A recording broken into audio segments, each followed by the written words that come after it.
Welcome. This is Dr. Ingrid Vassiliou-Feltes, and it is a privilege to deliver this workshop today on the future of risk management, specifically how to harness emerging and frontier technologies for risk management. Please allow me to share a brief overview of the workshop.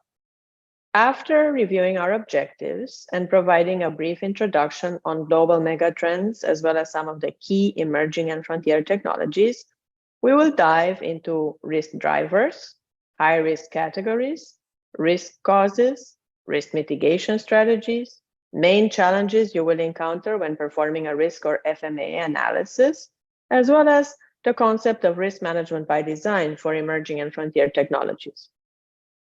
The workshop will conclude with a few thoughts on future directions for risk management, as well as key takeaways.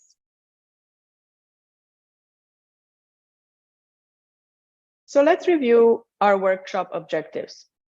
We will explore the impact of emerging and frontier technologies in risk management. We will understand how risk management for emerging and frontier technologies is different, if at all, from traditional strategies. We will gain insights into risk mitigation strategies that are effective for emerging and frontier technologies. And we will discuss how you can leverage the emerging and frontier technologies to augment and amplify your current risk mitigation strategies.